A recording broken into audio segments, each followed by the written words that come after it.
One of my favorite things in the world to do is watch Friends. I know it's been off for years and years. It's not even around, but I still find myself binge watching old episodes. And I was thinking about this today and thinking, it's the predictability of the friends in the circle, right? You have Chandler with his quirkiness, Monica with her type A of just everything has to be so neat and tidy and organized. It's Phoebe's ability to make you laugh at her silly songs. Ross always comes in with those smart comments, and Joey and him and his food, like it is just so hilarious. And of course, Rachel, she just brings everybody together, and it's just such this beautiful, cohesive team of people.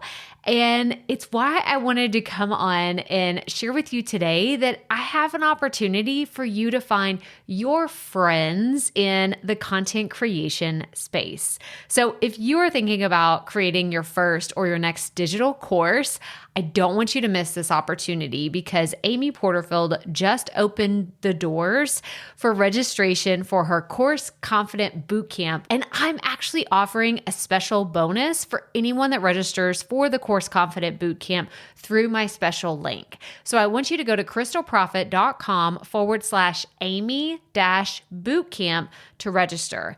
That's crystalprofit.com/Amy-bootcamp.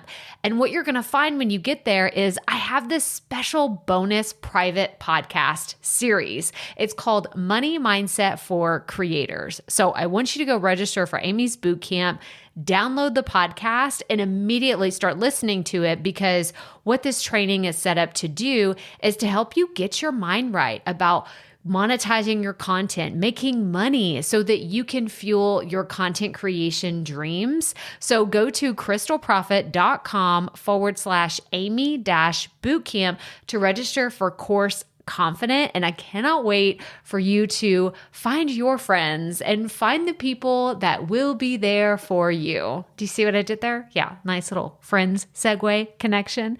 Go to crystalprofit.com/Amy-bootcamp. And I cannot wait to see you inside.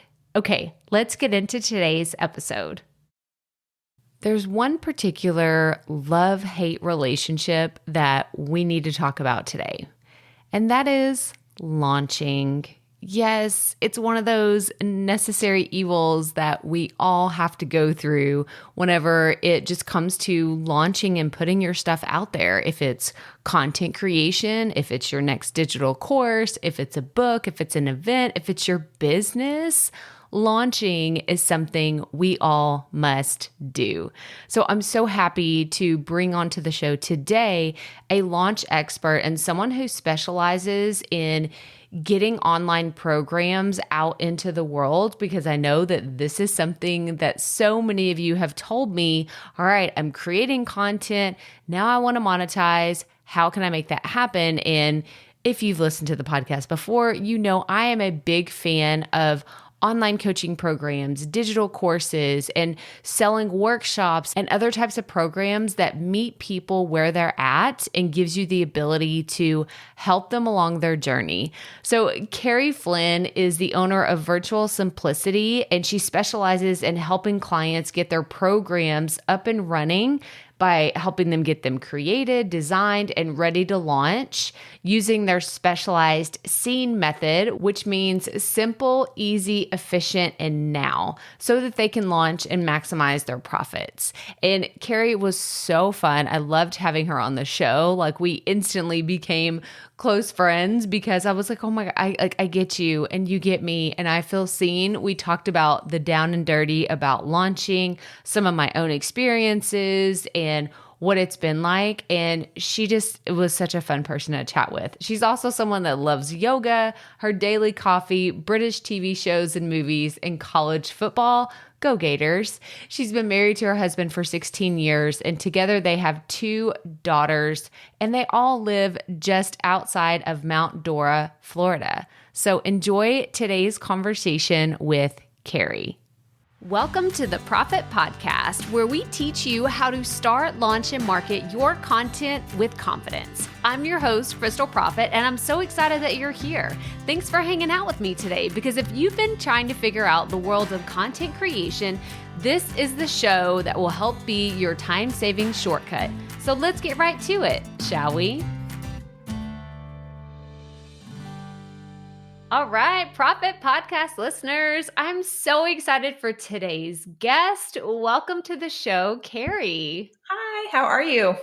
I'm so good. I love that you are in Florida. We were just chatting before, we hit record and I'm just like, oh my gosh. Well, so I guess we're kind of on the same length with me being in Houston, she's in Florida. And I love the idea that you're in a tropical space. Are you around the ocean or are you more inland? Well, I think we're probably an hour. Okay. Maybe an hour and 15 from, I think the closest one is Daytona. I'm like looking in my head, like which way, because I used to live in Jacksonville, which I was only like 45 minutes from the ocean there. But Central Florida, where I live now near Orlando, is kind of split between Tampa and Daytona. So probably about an hour and 20 minutes. But which is fine for me. Like I'd rather be in a pool, honestly. Yeah, it's so funny. I'm about an hour and a half from Galveston, so I totally hear you there. Yep. Like it's like, oh, I like to sit. I'm a beach sitter. I'll I don't go really sit. get in the Yes. ocean. I'm I'll not go getting in sit. the ocean, guys. Yeah. I grew up here. I'm not into it. Yeah. My family will. I'm not. I'm just gonna hang out on the sand. Oh man, we could just sit and chat on the ocean. I mean, I let's be honest. I wish we were recording this on a beach because we're Gosh, recording this and it's still a little chilly outside. it was But cold. It's getting better. It's supposed to be 75 today here. oh my gosh. I think it was in the 70s today. Mhm. Like everybody I have a lot of friends that are in the Midwest right now and they're like, y'all can both shut up. I know. I know, but when you guys hear me hollering about 100 plus in the summer, Yes, that's exactly. that's when we get ours. So Exactly. Well, Carrie, I'm so excited to have you today because you specialize in something that so many of us struggle with. And I'm cracking up because when we were talking earlier, I was like, okay, here's a few ideas that we can talk about. And then we both shared the emotional side of launching is just the thing that so many of us struggle with. But before we get there, how did you get into this? How did you start helping people with their launches and with their businesses? well, I think it was probably, I guess it's April 2017. Like I'm coming up on my 5-year anniversary and I can never I don't have the exact date, but around April 2017, my oldest daughter was 8. My baby was 6 months or 7 months old. And at the time I was still teaching public school full time. And so I originally started my business just as a virtual assistant because just wanting to bring in more income into the family. So that's where it started small, like if that's where it started. And then probably 6 to 8 months in, I scaled into being what's known as an OBM or online business manager.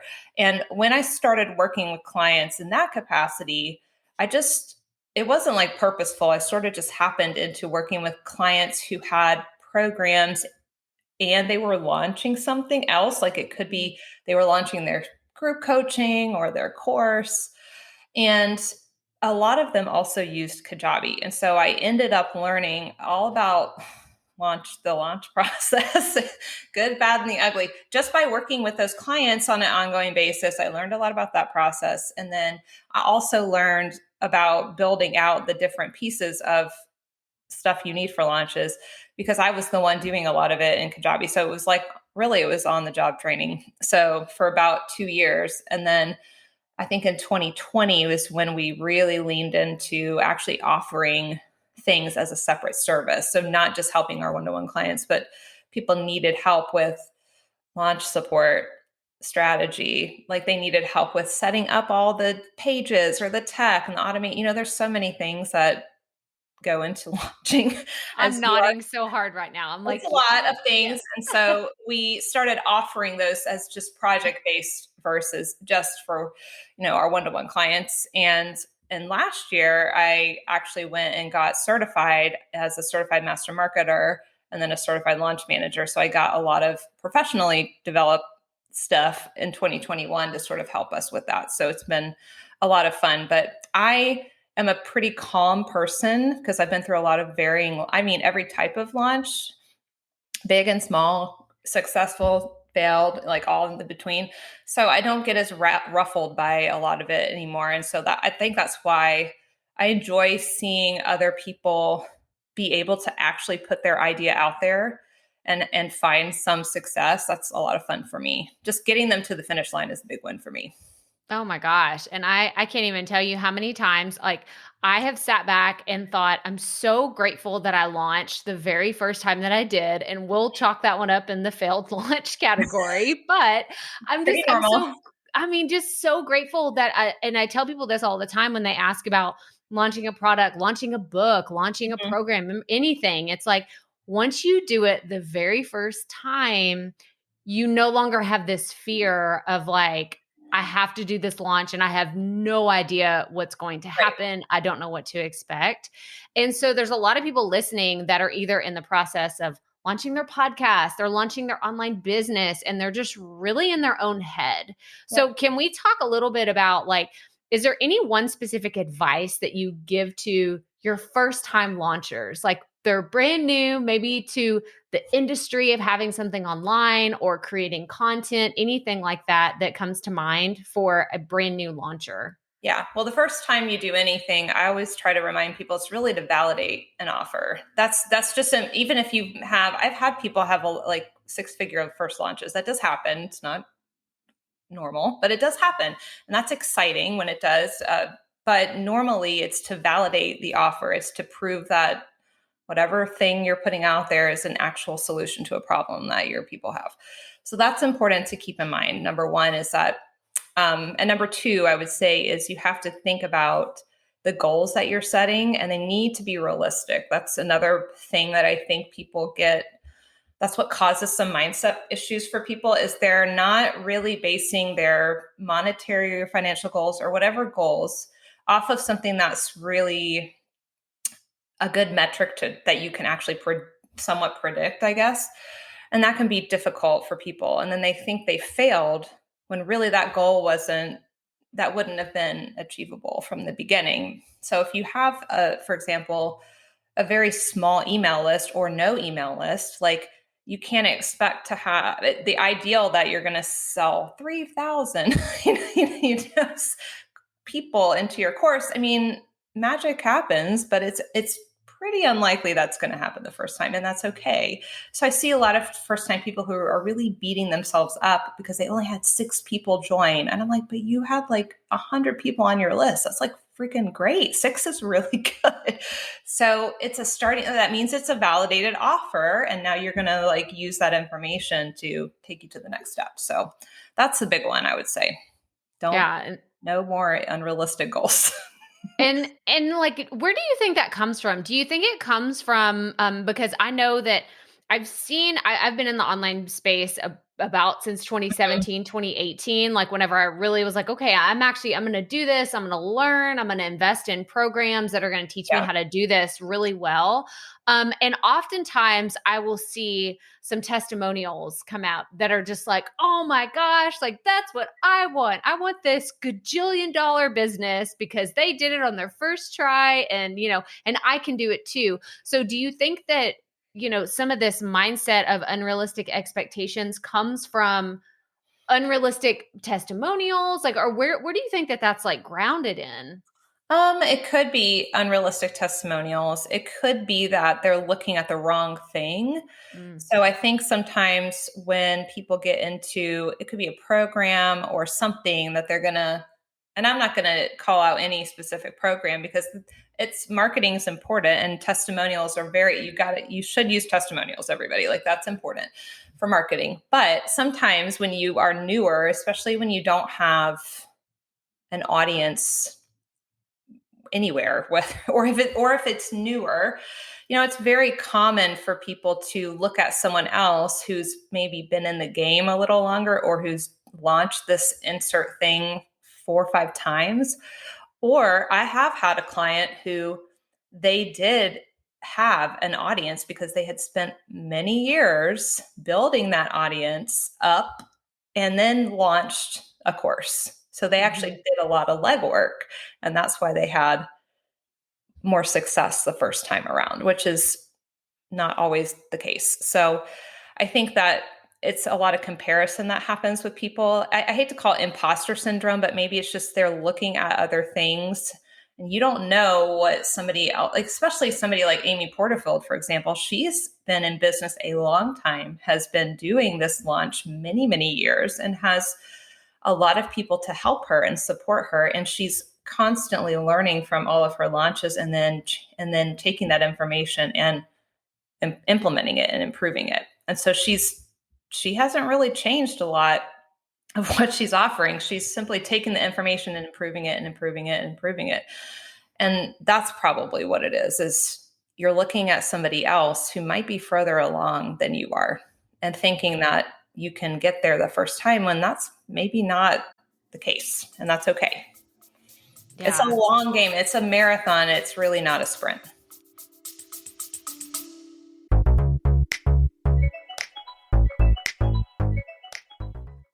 Being a woman in business comes with its own unique set of challenges, but also so many opportunities. We get ahead by leaning in to what makes us different from business as usual. I'm Samantha Hartley, host of Profitable Joyful Consulting, inviting you to a special 6-episode series exploring the experience of being a woman in business. You want to hear from women consultants who've hit $1 million, who sell 6-figure engagements, or who've broken their own revenue ceilings? Yeah, those are my clients, and they'll be sharing too. Join me for 6 must-listen episodes that tackle key challenges for women consultants. Follow Profitable Joyful Consulting on your favorite podcast app. Well, you bring up a good point too, because, we've both learned from Amy, and she's someone that comes up here a lot on the podcast. People are like, oh, I would love to be on her podcast and like talk to her and be part of her community and all these things. But I know something that she teaches, and that is, sticking to minimal offers and not having 17 different products and programs and all the things. So kind of what are your thoughts if someone has one product, they launch it, it fails, and then they come to you and say, okay, Carrie, I want to do another launch, but I don't want to do that ever again. Like, that was terrible. I don't like, they have this PTSD from a launch. Like, does that ever happen where somebody's like, I just want to ditch this product. It's not working. I'm going to do something else. It may not be the product. It could be, that's why you have to have a pretty good process in evaluating all the metrics of what happened and doing I know James Wedmore teaches this too, but debriefing your launches is really critical. So looking at the numbers don't lie. So paying attention to the numbers. That's why when you set goals, you want to base it off of, numbers that are realistic. And if you don't, then you're going to be disappointed. So, but doing a really good debrief of everything. And if it doesn't go the way you wanted it to, it doesn't necessarily mean that it's a failing offer. You need to really examine the offer. And if you keep changing the offer out, you're just going to have the same experience over and over again, because it takes time to really build up the messaging and build up the audience and make sure that you're speaking to the true problems that they have and you're giving them a great, easy solution with your offer. And it takes time to build know, like, and trust with people. And you owe people that to continue to do that. So if you just keep throwing in different things, it's like putting lipstick on a pig. That's a very Southern thing to say, by the way. So I just realized you're going to totally understand what I just said because you're in Texas. But it doesn't, it's just masking the problem with something else. So, but yeah, people do that a lot where they'll throw it out because it wasn't a good idea. Now, there are times to do that. Don't get me wrong. There are appropriate times where we had the wrong offer and we figure that out by debriefing and we can change the offer a little bit and pivot. But I'm not a fan of pivoting just because I'm bored or it doesn't work. No, like I'm more of a fan of like really trying to stick with it the long haul. Yeah. And I think that that's really good advice for anybody that's listening right now and you're about to launch something or you just launched something and it didn't go like that debrief. I mean, oh my gosh. Okay. This is going to be TMI, but I'm going to go ahead and share it because I just came off of a launch. Right. I realized that, and this was like at the very top of my debrief is it was awful timing for me personally because, and like I said, this is TMI, but I'm going to go ahead and share it. I was right in the middle of my cycle. I Oh no, it's the felt worst. awful. I was like, how did I like totally misjudge this? On top of that, like I had to deal with a sick child. There was actually Oh 2 or 3 yeah. nights where I had sleepless nights right in the middle of the launch. Of course, if y'all watched the videos, y'all attended my training, you couldn't tell because there was putting lipstick on the pig that Oh day because yeah. I was like No, coffee, definitely. coffee, coffee, espresso, like Lots all of coffee. back and forth. But I mean, it's something that I learned, and now I know going into my next launch, okay, don't do that ever again. I need to make sure all the calendars are aligned to Were you have a launching in great launch. December as well? No, so I launched, I took December off. I didn't launch anything Okay, in good. December, but I launched in January. But this is Oh, actually a great topic. Are that's there right. certain It's times of February. year that like, oh, I know it's we're recording this on I'm, February I'm 1st and I thinking that can't. it's like January still. Sorry. No, I know it's February 1st. And when we're recording this and January is gone, it flew by. I don't Yes, even know where it went. ugh. Yes, I But will say there are some times of year, like I tell people, don't launch in December because you're going to be overwhelmed and stressed with most of the holidays that are celebrated are celebrated in that month, and it's just a busy time of year. So, and people are distracted typically. So unless you're like you're selling like e-commerce or digital online, like if you have a store, or it would be appropriate for you to sell because that's a busy market time for you. Otherwise, like if you're launching courses and online things, like January is fine, but even February is fine. Like give yourself a month to like deal with the overhang of the holidays. But there are certain industries, you have to know your people. So if your people are buying, then like launch then. But if you don't need to, just don't.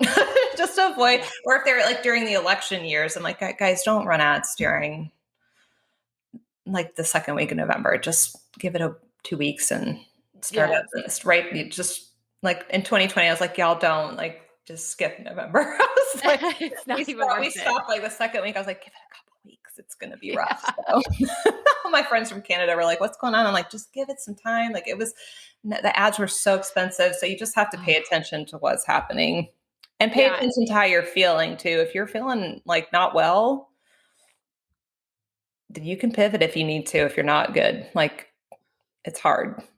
Yeah. Yeah. And I think that it had that been one of my very first launches, I don't know Oh that I yeah. would commit to launching again. This was at this point probably my 10th or 12th launch. So Right. again, like I said, I'm like, I can make it Yeah. happen. I can muster the energy. And, I was like, I could do it. I got through it.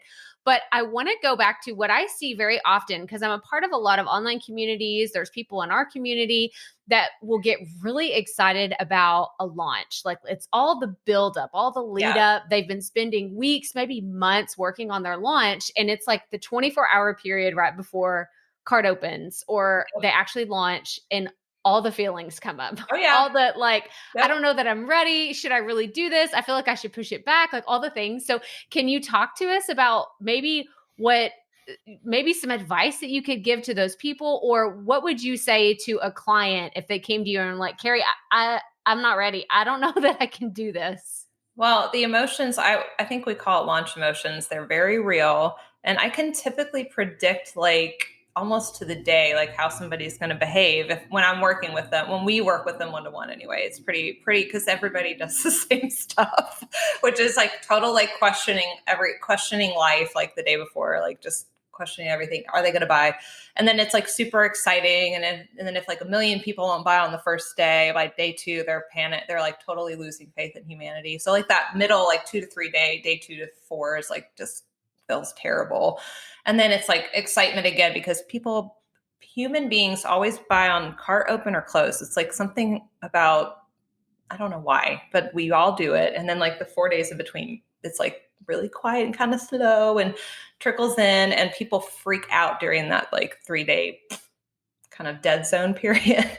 But I always like the biggest thing you can do to prepare yourself is to really, really, really, really put in self-care practices. Number one, like that's number one. Like it sounds so dumb and silly, but You have to really do that ahead of time. So like prep, like get a meal planning service, go schedule, if you can afford to do it, if it's in your budget, schedule a massage, schedule a facial, like get your nails done. If that's something you're into, go get your hair done, like go out for walks every day. Have fresh flowers delivered. Like don't and then don't suck yourself into like staring at the thing. If it helps you to look at the numbers and refresh all the time, but it's just going to stress you out, so don't do that. That's number one. I always tell people to like really plan that ahead. And then that if you have a team of people with you, that helps them, because if you're not panicking, you're not going to burn them out and panic them out, because your job as a leader is to take care of them. And if you're like panicked, you're going to end up behaving badly with your team. I just can guarantee you. So that's number one, self-care. And number two, I really encourage my clients to celebrate every day, something small, because something good is going to happen every day during a launch, even if it's one person joined, or, oh, this email did great or something. Look for something small to celebrate, and then it really bring your team in if you have a team of people, and encourage them to celebrate, because that's going to put out the positive energy into the space and really dissipate negativity. And again, it sounds kind of woo-woo, but it really does like help you feel better. And regardless of the number outcome, you're going to enjoy that process, because the point of it is to enjoy it. You can enjoy the process, but you have to prep yourself for it. So that's what I kind of force my people to do. They get sick of me talking about it, but it does help a lot. Yeah. And I'm thinking I feel like we're in launch therapy now. I'm like processing all of the mistakes that I made. Well, it's all information. It's all information. And every time you get to the end of a launch, it's going to give you information. And then you can give yourself a few days or a week to then you can go and reflect back on, oh man, like I didn't handle that well. Next time, this is what I'll do. Like it's all, and the same with the numbers. It's all just giving you info. Oh, sorry. There goes my alarm. That's my alarm to tell me my daughter gets out of school at 3:00. So delightful. Sorry about that. So that's pretty like, this is just mom life, guys, just so you know, like this is my whole life. So I would say it's okay. Like don't beat yourself up, because like you said, you've launched 10, 12 times and you're still learning. That's the point. Like you're going to keep learning, and it'll get better and better and better and better every time you do it. And if it's not getting better, you have to ask yourself why and really dig into that. This is great to know. I mean, I'm curious, do you work with a lot of people that are first-time launchers, or do you work with people that come to you and say, Carrie, I've launched. I've really messed things up. Here's my mess. Please look at it, examine it, and help me get better. Both. We've had people come to us who are newer, who are probably successful in business, but maybe haven't launched online before, or are launching a new thing that they have never launched before. We've had that many times. And then we've also had people who are successful and have launched a lot, but it's messy, or it's not scaling the way they like it, or it's not systemized right. There's something wrong with it and they want to make it better, or they just don't want to deal anymore. And they're doing a lot of it and they don't want to do the things anymore. They just want to show up and be the CEO, or show up and be with their people. And so we get lots of those people too. Yeah. And while you were talking about all the things that go into a launch, this might be a controversial question to ask. I don't know. Now that I'm thinking about it, I'm going to put you on the spot here, but what would you consider is the most important thing to focus on in the pre-launch? Like, do you tell people work on growing your audience, work on your sales page? Is it your email list, getting things together for social media? Or does it just depend on the person and the type of launch? It depends, but typically what we do in that first phase, which is the pre-launch phase, is we do heavily emphasize having like what's called a launch runway. So meaning you have a plan for your strategy of how you're going to communicate with people, whether that's social media, emails, and that first, 12 weeks or so before you're opening the doors, all the things that you're talking about, lives, all the content, anything, should be kind of starting to direct them and prepare people. So you're kind of like little nuggets here and there to prep them. And they may or may not notice, but it's just a little like thing here and there. And the little things that you're sharing are going to naturally lay the groundwork to lead them into, of course, then you'll launch at 12 weeks later. But I do encourage people list build. You always want to do that. If you don't have an opt-in, that's a perfect time to create one. If you don't have even if it's a low cost offer, something to just bring people into your space or re-engage people, in some manner. I'm always a fan of bringing new people because people will make the mistake of not doing that. And then they're relaunching the same thing to the same people. And then it gets kind of stale. And so it's nice to have a fresh set of eyes. And that's the goal. So yes, we always encourage that. That's important. And then if you do have, it's a new offer, that's a perfect time to create a strategic plan. Even if it's an old offer, a new strategic plan, set your goals, look at what your numbers are on your email list. Don't base it off of your Instagram followers. Like really look at something you can predict off of, set the good, better, best goals, create the plan for what you're going to do. And then you're starting to activate the people involved. So that first part of it is really just getting people ready. And it takes, not a lot of people give themselves enough time. It really is a 12-week process from the day you start the plan until you actually open the doors to the program. Yeah, that's what I was about to say. When you said 12 weeks a second, I'm sure there's a lot of people that are like, what? Because they've never launched. Exactly. So can you go a little bit more into when you work with people and you're trying to set them up for success whenever they're launching, is there anything that you're like, okay, first and foremost, we really lay this out because we want this, and this to happen? Or what happens over a 12-week period that you think are just super important? So the first 3 weeks I already mentioned, that's really where you're kind of putting your plan together. You're looking at what, if you're going to have an opt-in, what is it? We're going to get it out there and start promoting it. We're kind of getting our plan in place for the content. Like we're going to start strategically talking and sharing and all that. And if you use social media, but it could be emails, could be on a podcast. If you have a podcast, use your podcast. Believe me, that's an excellent way to sell. Like do that. Anywhere you're marketing, you're going to share. And then probably about 3, that you're also going to do any new copy, any copywriting at the beginning, because that's the part that takes a long time, believe it or not. And it's kind of the thing that is needed in many areas. So a lot of people think they can design and then do copy. And I'm like, well, they kind of work together. And so get your copy out of the way. That's the thing that a lot of people get stuck in that keeps them from launching on time, believe it or not. So if you don't have the means to hire help in copywriting, like start with that too during those first 3 or 4 weeks. And then you're going to move into the implementation phase. That's where you build everything. Pages, products, if you need to, all the tech, scheduling emails, scheduling social media, like scheduling everything. You're just putting everything together. And that's that's probably a 4 or even sometimes 5-week process because it's just a lot of stuff. If you have things you're reusing, it's a lot faster. If it's a new offer, that's why we have 4 or 5 weeks, because it takes time to put together a landing page, a sales page, thank you pages, scheduling the emails, like scheduling your social media content, creating the graphics, creating all the things. I'm just listing like, that's not even everything. It's just like little things.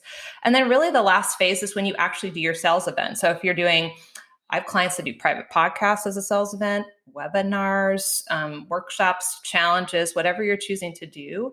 That third phase of it is really a few weeks long, maybe 10 days-ish. And that's just really when you're opening the doors. Like we're opening the doors to our program. We're doing our sales event. We're doing all the things that we need to do while the doors are open. And then at the end, we close the doors and we do our debrief. I will say in the middle phase too, you're starting to promote your sales event as well. So you got to keep that in mind. Give yourselves a couple weeks to do that.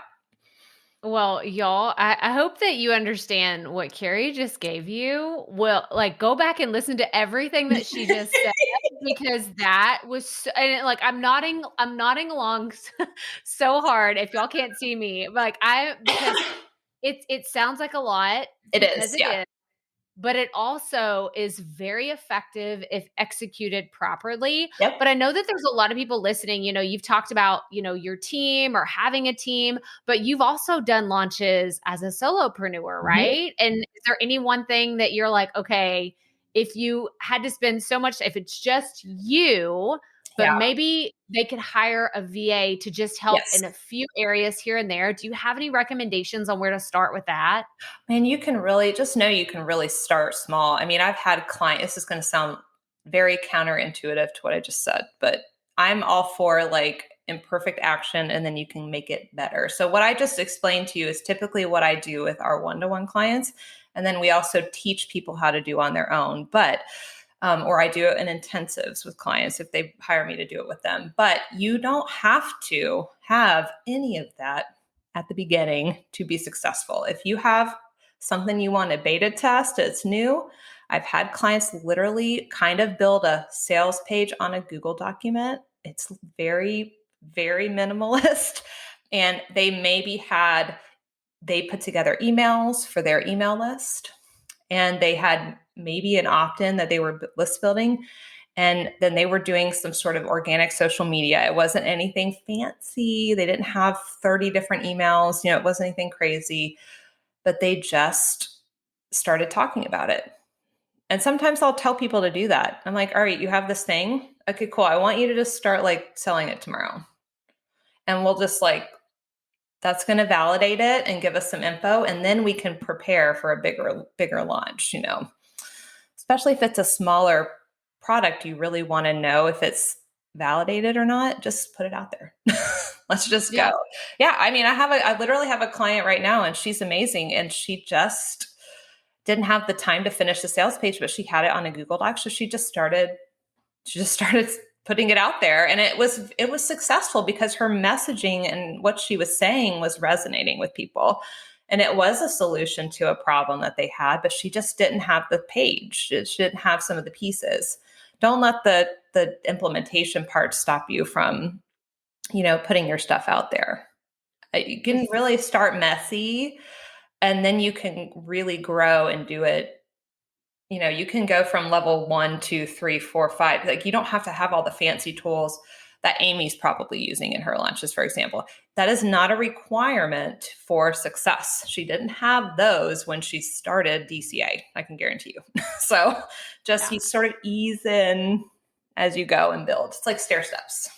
Yes, yes. And this is true of, I'm taking it right back to my launch because I just did it. But this was the first time I had ever really built in all of my automations. I use ConvertKit for my email Yep. service provider. And, ConvertKit does great where you can have a broadcast and you can schedule it out on a certain day. Well, I did the whole visual automations, which I love so much. And I was able to build out this super fancy, sophisticated thing. And I was sharing it with some friends and they were like, oh my gosh, like this is amazing. You have to show me how you did this. And I told them, there's no way I'm showing you how to do this because this took me 8 launches before. Oh, please don't do that at the beginning. Yeah. Yeah.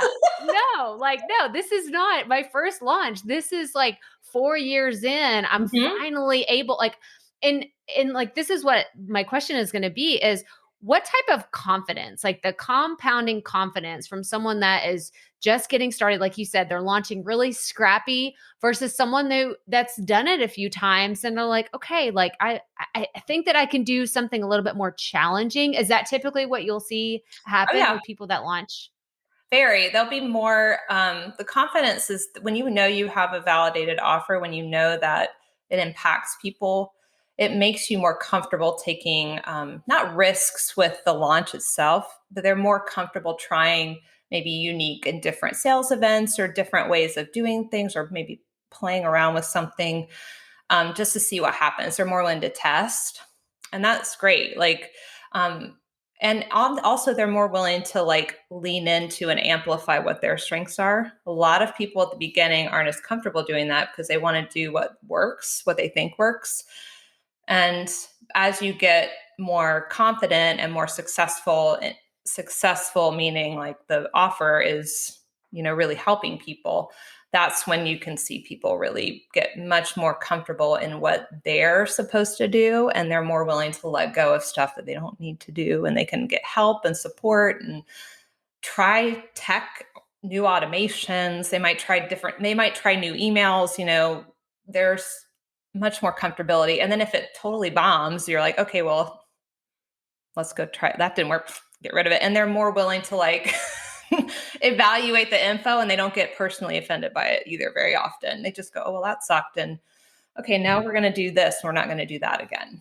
So that's how you know you're doing okay. If you're willing to, no, it didn't go so well, but you still had people join. So they were happy about that. But yeah, I love the personally offended by something that you created yourself, because I like that just hit me real hard. The emotions of it, it's still there, but they're not as apt to completely just think they're a failure if they set a goal for 400 registrants and only 200 signed up.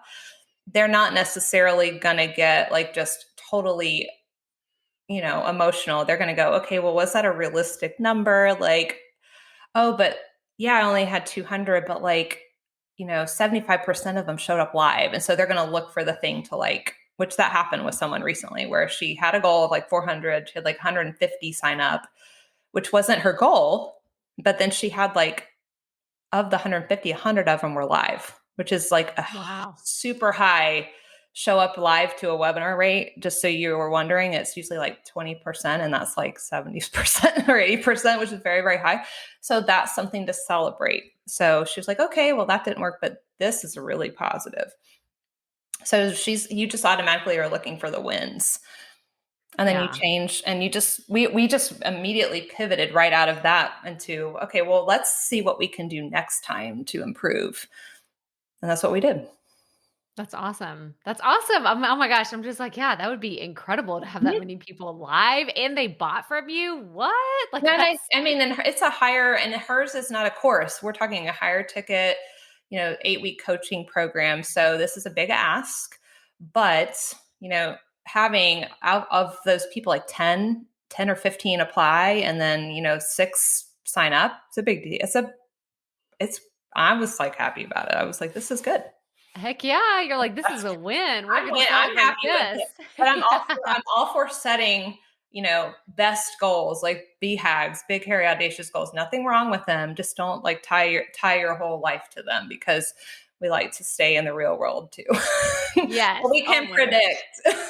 Yes. That's so good. And especially because, I imagine that you have different clients across multiple industries too. Mm-hmm. So you would be able to see, okay, we know that this works really well in this industry, and this one, let's try this. But is there anything that you've seen kind of over the last 12 months that's a trend compared to whenever you first got started? Is there something that's working a lot better today? When I started, webinars were really big. Yeah.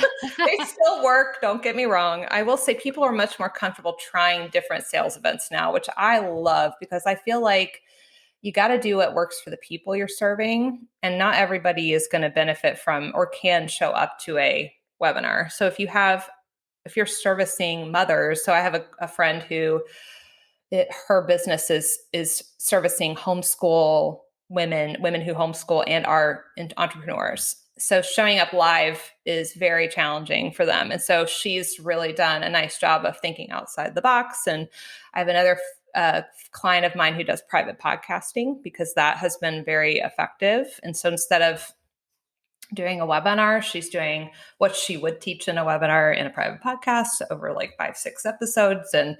And then you can combine that. If you enjoy engaging with people, lots of people are combining, doing hybrids of something plus a Facebook group or a pop-up group plus texting. There's so many things you can play with. And I just always tell people, 1, what is resonating with you? And 2, what's going to serve the people you are best? And just play around with it. And it's a lot of fun. But man, private podcasting, I've seen a lot lately. I don't know. It's been very popular lately. So it's really neat because it's kind of passive, and people can do it whenever. And then you can still combine it. Like if you want to engage with people like in a live setting, you could do it in your Facebook group if you had one, or like a Slack channel or something, whatever. I mean, there's so many ways to have fun with it. So I say think outside the box. Like somebody did a webinar, instead of calling it a webinar, they called it a cocktail party.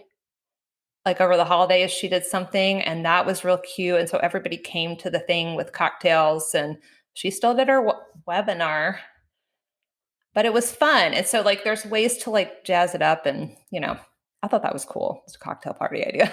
Yeah, I love it. Coffee chat. If you don't drink coffee chat, there's so many cute, fun. That's a place you can get creative. You can do something normal and just reinvent it, which is fun.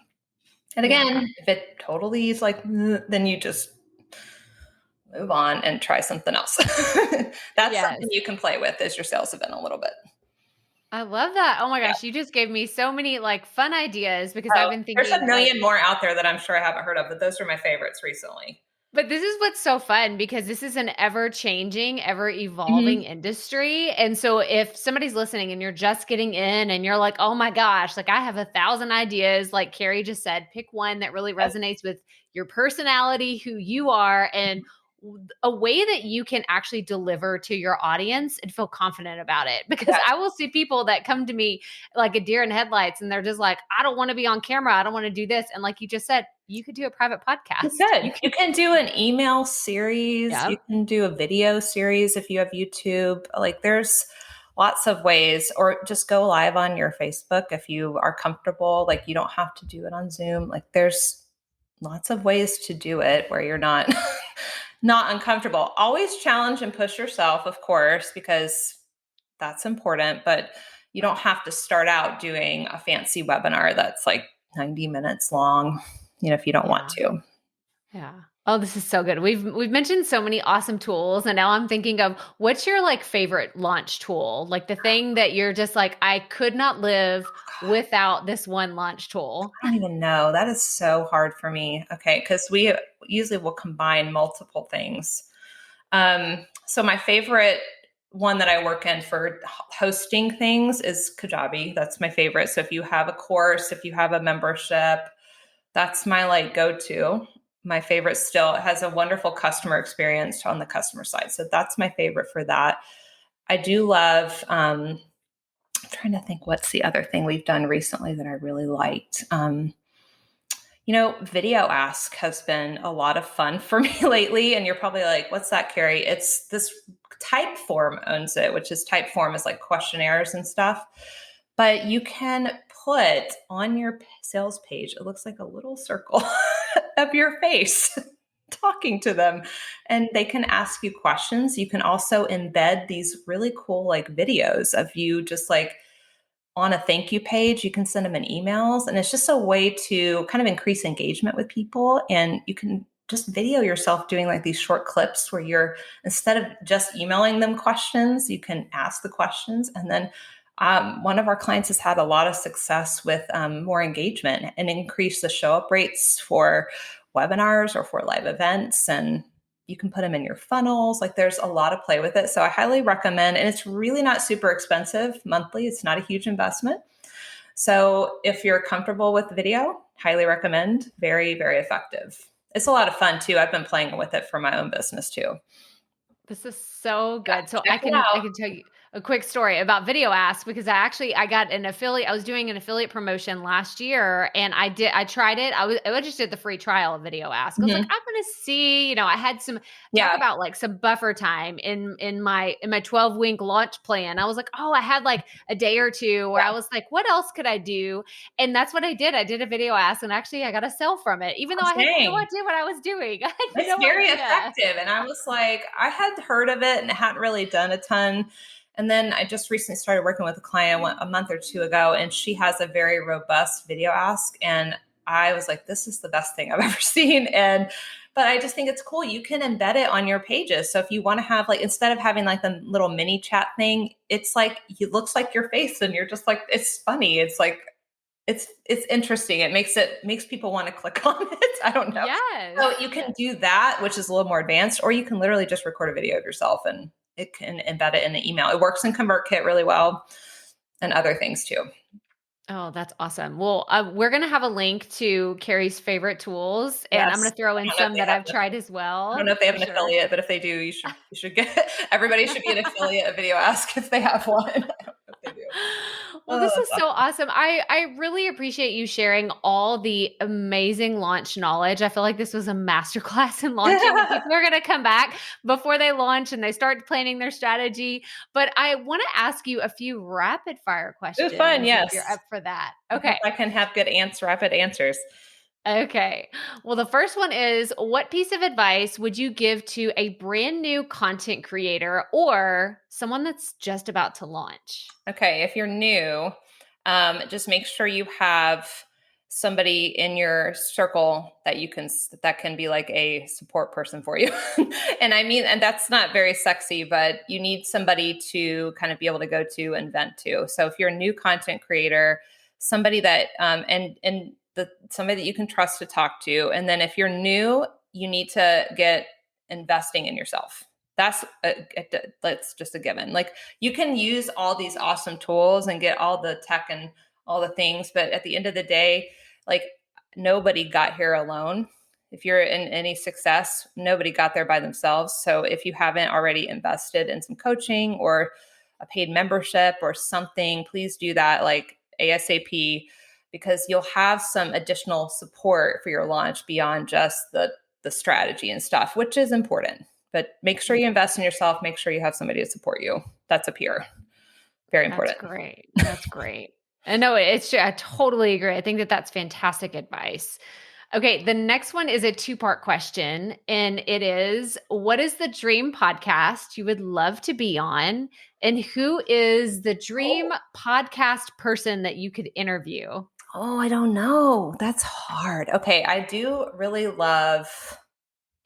This is not a business podcast, so but I actually really like Glennon the Doyle. No, I don't know what her name I is. think it's Glennon Doyle. I What's don't the think she name of took her Abby's podcast? I was name, just but listening it's to it today. Oh, We Can Do Hard Can Things. Do Hard That's the Things. name of it. Yeah. That's one of my favorite podcasts.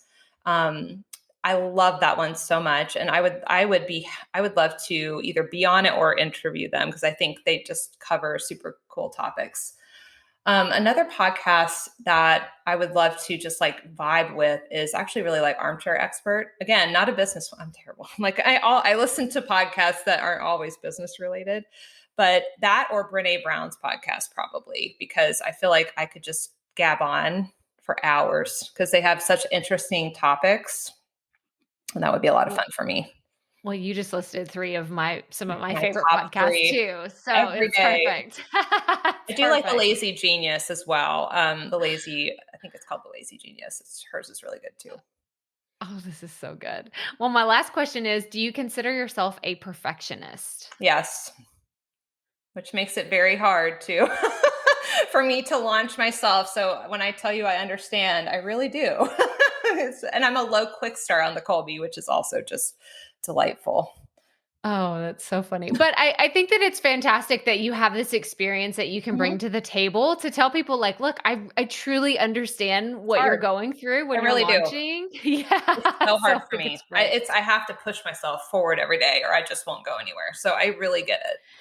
Oh my gosh. Well, Carrie, thank you so much for coming on the show today. And I know that there are so many people in the audience like, I don't think I want to do this alone. I would love to hire Carrie and her team to come help us out. So, what does that look like? And where can people learn more about working with you for their next launch? We have kind of something at every level. So if you are somebody who is kind of starting out, we have some kind of DIY freebies and low cost offers. I'm getting ready to relaunch my course where I talk about kind of getting your first 30 or next 30 students in your course using Kajabi. It's called the K30 Roadmap. That'll be coming out probably the end of February. I'm just updating the content and fixing the sales page, which I know you all know all about. So, and we also have some free and low cost options. I have a launch toolkit that's like $27. And then we have a free launch checklist and a Kajabi checklist, which helps you kind of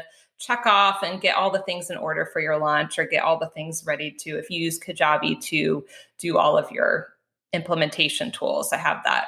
That's all on our website, virtualsimplicity.co. But if you're ready for some more like one-to-one or done-for-you support, I do a series of different VIP days and intensives for people who just want to have like something quick to help them get started. Or if you're really ready for the full-on, like, let's let Carrie and her people come in and handle it for you, we have those done-for-you services as well. And all of that is listed on our website under the Work With Us button on our site. Perfect. Well, we're going to link to everything, all the freebies that Carrie mentioned and the different ways that you can work with her and her team. But I'm so grateful for this conversation today. I felt like I said, you're my launch therapist. Yes. I'm gonna I should call myself you. that. You should. I'm going to call myself that. I really feel like a therapist sometimes. That's great. Well, I'm just sitting here like, Carrie, can I tell you all the ways that I messed up my last launch and then you can help me fix it? I'm calling myself that now. The launch therapist trademark. The launch Yeah, it's probably taken. Yes, it's done. Oh my gosh. Well, thank you so much for coming on the show today, Carrie. Thank you for having me. I had the best time. It was awesome. So fun. Like I said, launching is the necessary evil. It's the thing that we all must do in order to show up in a big way and put our content out there and start our businesses. But Carrie just really kind of put my mind at ease for my next launch. I talked about where I messed up on a previous launch, but it just really helped me see things from a different perspective. And I hope that you felt the same way. Make sure you go get connected with Carrie and reach out to her and her team. If she's someone that you'd love to work with, you can find all her information at crystalprofit.com/episode 343 for today's show notes. But that's all I have for you. So if this is your first time tuning in, make sure you hit that subscribe or follow button wherever you are listening and take a screenshot wherever you're listening to this podcast today. Tag me, tag Carrie, and let us know what your number one takeaway was from today's episode. But that's all I have for you. So as always, remember, keep it up. We all have to start somewhere.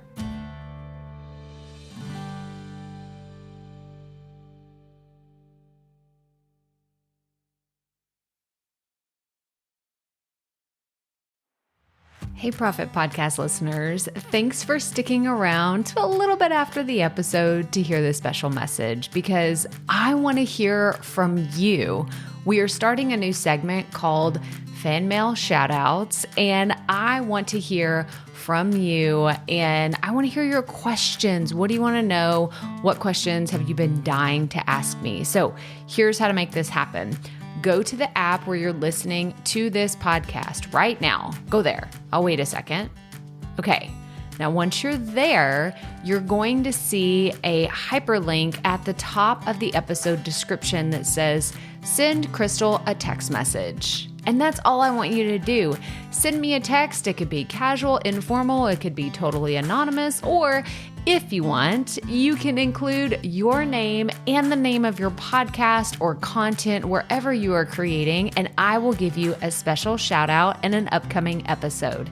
So again, go to the show notes for where you're listening to this episode right now, and it will say, send Crystal a text message. And I cannot wait to hear from you and give you a shout out in an upcoming segment of Fan Mail Shoutouts.